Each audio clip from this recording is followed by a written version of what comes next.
ആരാണ് ദൈവം എന്നുള്ള കാര്യമാണ്. ആരാണ് ദൈവം എന്നുള്ള കാര്യമാണ് ഒന്നാമതായി പഠിക്കേണ്ടത്. ആരാണ് ദൈവം? ഇന്ന് എനിക്ക് തോന്നുന്നത് ജില്ലാ കലക്ടർ ആകണം IAS പാസ്സാകണം, മിനിമം IAS പാസ്സാകണമല്ലോ. IG റാങ്കിൽ എത്രയും കഴിയുന്നുണ്ട് ചില്ലറ അധ്വാനം. ഒരു +2 അധ്യാപകനാണെങ്കിൽ അതിനുണ്ട് ചില്ലറ അധ്വാനം. പക്ഷെ ദൈവമാകാൻ ഒരു യോഗ്യതയും വേണ്ട. ഡിഗ്രി വേണ്ട, സർട്ടിഫിക്കറ്റ് വേണ്ട, യോഗ്യത വേണ്ട, ആർക്കും ദൈവം. എന്താണ് അങ്ങനെ സംഭവിച്ചത്? മനുഷ്യനെ സൃഷ്ടിച്ച സൃഷ്ടാവിനെ തെരഞ്ഞെടുക്കുന്നിടത്ത് ലോകത്തിനൊരു യോഗ്യതയും വേണ്ട. അതെന്തുകൊണ്ട് സംഭവിച്ചു? വേദങ്ങളിൽ നിന്ന് ദൈവത്തെ പഠിച്ചില്ല എന്നുള്ളതാണ്.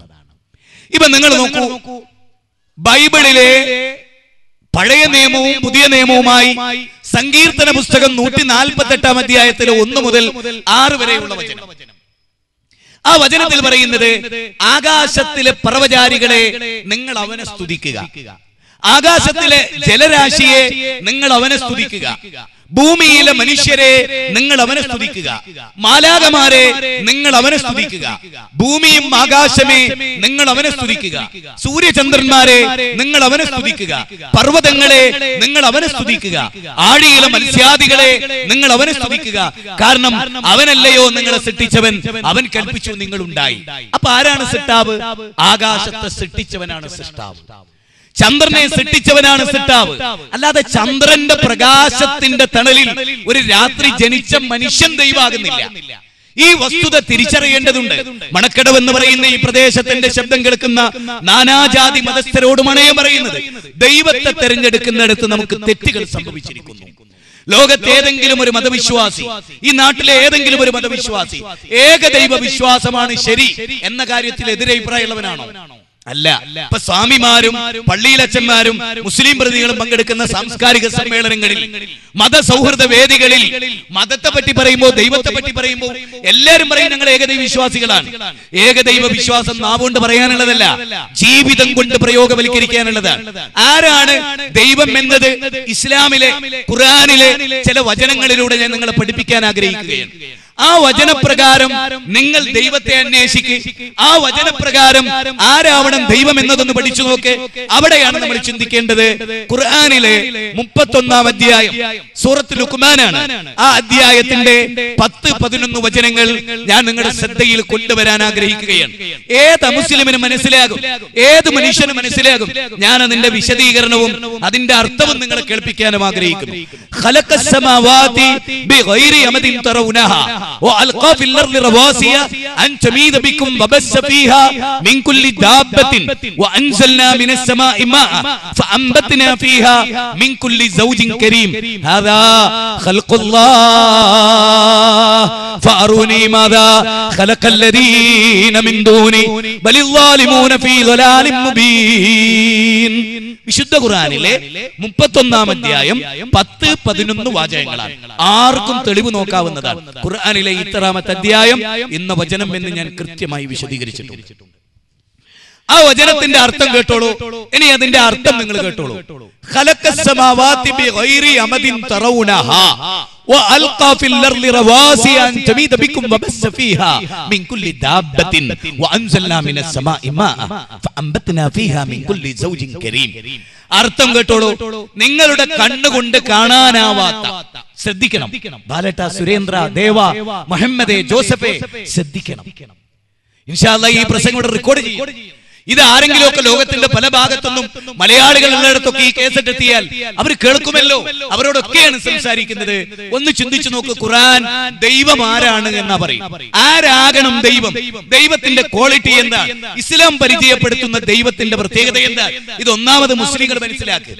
ഖലഖസ് സമാവാതി ബിഗൈരി അമദിൻ തറൗനഹാ, നിങ്ങളുടെ കണ്ണുകൊണ്ട് കാണാനാവാത്ത തൂണുകളാൽ ആകാശത്തെ നാട്ടി നിർത്തിയവൻ ആരോ അവൻ അല്ലാഹു.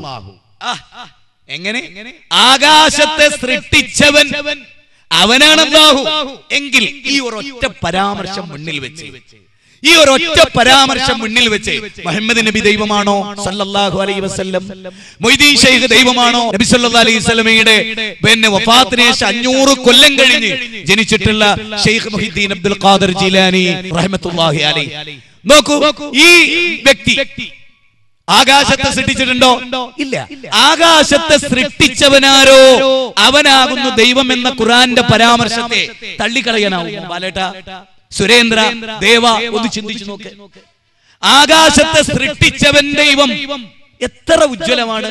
50 വയസ്സുള്ള ദൈവത്തിലേക്കല്ല ക്ഷണിക്കുന്നത്. അത്ഭുതകരമാണ്. ഞാൻ വളരെ ലളിതമായ ഒരു ഉദാഹരണം പറയാം. ട്രെയിനിൽ യാത്ര ചെയ്യാം. ആ യാത്രക്കിടയിൽ രമേശ് എന്ന് പറഞ്ഞിട്ട് ഒരാളെ ഞാൻ പരിചയപ്പെട്ടു. ഒരു 10-60 വയസ്സുള്ള ഒരു മനുഷ്യൻ. ഞാൻ അദ്ദേഹത്തോട് ചോദിച്ചു, നിങ്ങൾ ആരാ? നിങ്ങൾ പരിചയപ്പെട്ടു, സംസാരിച്ചു. അദ്ദേഹം ഒരു നല്ല അമ്മ ഭക്തനാണ്. ഞാൻ അദ്ദേഹത്തോട് ചോദിച്ചു, രമേശ് നായർ, നിങ്ങൾക്ക് എത്ര വയസ്സായി? അദ്ദേഹം പറഞ്ഞു, എനിക്ക് 60 വയസ്സായി. നിങ്ങൾ ആരാധിക്കുന്ന ദൈവത്തിനോ 52 വയസ്സ്. ദൈവത്തിന് 52 വയസ്സ്, ദൈവഭക്തന് 60 വയസ്സ്. അപ്പൊ 8 കൊല്ലം മാതാ അമൃതാനന്ദമയി ജനിക്കുന്നതിന് മുമ്പ് ഇയാൾ വായു ശ്വസിച്ചു, വെള്ളം കുടിച്ചു. ദേവാ, ചിന്തിക്ക്, മനുഷ്യരെ ആലോചിക്കും. ദൈവത്തെ എവിടെ തെരഞ്ഞെടുക്കുന്നത്? നമുക്ക് പരാജയപ്പെട്ടില്ലേ? ദൈവത്തെ തെരഞ്ഞെടുക്കുന്നിടത്ത് മനുഷ്യകുലം പരാജയപ്പെട്ടില്ലേ? ദൈവത്തിന് വയസ്സ് കുറവും ദൈവത്തിന്റെ ഭക്തന് വയസ്സ് കൂടുതലും. എന്നിട്ട് ആ ദൈവം മരിച്ചു പോവുക, ദൈവത്തിന്റെ ഭക്തൻ ജീവിക്കുക. ഇസ്ലാം പരിചയപ്പെടുത്തുന്ന ദൈവം അതല്ല. ഇസ്ലാം പരിചയപ്പെടുത്തുന്ന ദൈവത്തെ. അതുകൊണ്ടാണ് മഹാനായ മുഹമ്മദ് നബി സല്ലല്ലാഹു അലൈഹി വസല്ലം മരിച്ചു. മുഹമ്മദ് നബി സല്ലല്ലാഹു അലൈഹി വസല്ലം മരിച്ചപ്പോ മരിച്ചിട്ടില്ല എന്ന് വിശ്വസിച്ച ചില ആളുകൾ വാദിച്ചു. ആ സമയത്ത് അബൂബക്കർ സിദ്ദീഖ് റളിയല്ലാഹു അൻഹു ഓടി വന്നിട്ട് അദ്ദേഹം പ്രസംഗിക്കുകയാണ്, ആരെങ്കിലും മുഹമ്മദിനെയാണ് ആരാധിക്കുന്നതെങ്കിൽ അദ്ദേഹം മരിച്ചു, മരിച്ചവരെ ആരാധിക്കാൻ പറ്റില്ല. അതാണ് ഇസ്ലാമിന്റെ വിശ്വാസം. അതാണ് അബൂബക്കർ സിദ്ദീഖ് റളിയല്ലാഹു പരിചയപ്പെടുത്തിയത്. അബൂബക്കർ സിദ്ദീഖ് റളിയല്ലാഹു പറയുന്നത് എന്താ? ആരെങ്കിലും മുഹമ്മദ് നബിയെയാണ് ആരാധിക്കുന്നതെങ്കിൽ അദ്ദേഹം മരിച്ചു. അല്ല, എന്നെന്നും ജീവിച്ചിരിക്കുന്ന രാജാതിരാജനായ അള്ളാഹുവിനെയാണ് ആരാധിക്കുന്നതെങ്കിൽ അള്ളാഹു എന്നെന്നും ജീവിക്കുന്നവനാ. അവന് മരണമില്ല, അവൻ എന്നെന്നും ജീവിച്ചിരിക്കുന്നവനാണ്. അപ്പൊ നിങ്ങൾ ആലോചിച്ചപ്പോ മണക്കടവിൽ നിന്നൊരു ജീപ്പ് നിറയെ കുറച്ച് മുസ്ലിങ്ങൾ മുക്കത്തേക്ക് പോവുകയാണ്. മണക്കടവിൽ നിന്ന് ബൈപ്പാസിൽ കയറി തൊണ്ടയാട് ജംഗ്ഷനിലെത്തിയപ്പോ ഒരു ഫോൺ കോള്, മുക്കത്തേക്ക് ഇനി ആരും പോകേണ്ടതില്ല, മുക്കം തങ്ങൾ അരമണിക്കൂർ മുമ്പ് മരിച്ചു. അപ്പൊ എന്താണ്? ദൈവത്തിന്റെ അടുത്തേക്ക് പോകുന്നവര് തിരിച്ചു പോരുകയാണ്. മരിച്ചു, ഓലെ പടച്ചോ മരിച്ചു. എന്തൊരു ദുര്യോഗമാണ് മനുഷ്യകുലമേ നിങ്ങൾക്ക് സംഭവിച്ചുകൊണ്ടിരിക്കുന്നത്. ദൈവവിശ്വാസത്തിന്റെ കാര്യത്തിൽ ലോകത്ത് സംഭവിച്ചുകൊണ്ടിരിക്കുന്ന ഈ ഒരു വെന, ഇത് ഇപ്രകാരം തന്നെ വിശദീകരിക്കപ്പെടണമെന്ന് വിശ്വസിക്കുന്ന ഒരാളാണ്. ഇത് ജനങ്ങൾക്ക് ഇഷ്ടപ്പെടുമോ ഇല്ലേ എന്നുള്ളത് മറ്റൊരു വിഷയം. ഞാൻ പറഞ്ഞുവല്ലോ, 50 കൊല്ലമോ 1000 കൊല്ലമോ നീണ്ടു നിൽക്കുന്ന ഒരു തിന്മ 1000 കൊല്ലം ആചരിച്ചു എന്നതുകൊണ്ട് തിന്മയാകാതിരിക്കില്ല. തിന്മയാണ്. ഒരാൾ പറയണം, ഞാൻ 50 കൊല്ലം കള്ളുടിക്കുന്നു, അതുകൊണ്ട് പ്രശ്നമല്ല. അയാൾ 50 കൊല്ലം 5 ദിവസം കള്ളുടിച്ചാൽ കള്ളുകുടി കുടി തന്നെ പാപമാണ്. ഒരാളെ എത്ര ചെയ്യുന്നു തിന്മ, എത്ര കൊല്ലം ആചരിച്ചു എന്നുള്ളതല്ല, അത് മതമാണോ എന്ന് പരിശോധിക്കാൻ, പ്രമാണങ്ങളുടെ വെളിച്ചത്തിൽ അത് പരിശോധിക്കാൻ. അവിടെയാണ് ഖുർആനിന്റെ ഈ ഒരൊറ്റ വാചകം, ഖലഖസ്സമാവാതി ബിഗൈരി അമദിൻ തറൗനഹാ. ആകാശം നിങ്ങളുടെ കണ്ണുകൊണ്ട് കാണാനാവാത്ത തൂണുകളാൽ നാട്ടി നിർത്തിയവനാണ് പടച്ചവൻ. പിന്നെയോ പർവ്വതത്തെ സൃഷ്ടിച്ചു ഭൂമി നിങ്ങളെയും കൊണ്ട് ഇളകാതിരിക്കാൻ, ഭൂമി നിങ്ങളെയും കൊണ്ട് ഇളകാതിരിക്കാൻ പർവ്വതത്തെ സൃഷ്ടിച്ചവൻ ദൈവം. അവിടെ ഞാൻ ഒന്നുകൂടെ പറയും. ഒരു ചിങ്ങമാസത്തിലെ അർദ്ധരാത്രിയിലാണ് ദേവകിയുടെ 8ാമത്തെ പുത്രനായിട്ട് ശ്രീകൃഷ്ണൻ ജനിക്കുന്നത്. ദേവകിയുടെ 8ാമത്തെ പുത്രനായി ഒരു ചിങ്ങമാസത്തിലെ അർദ്ധരാത്രിയിൽ ശ്രീകൃഷ്ണൻ ജനിക്കുന്നു എന്നത് നമ്മൾ വിലയിരുത്തുമ്പോ എന്ത് മനസ്സിലാക്കണം? ചിങ്ങമാസങ്ങൾ അനവധി ഇവിടെ കഴിഞ്ഞുപോയി. അന്ന് ശ്രീകൃഷ്ണനിൽ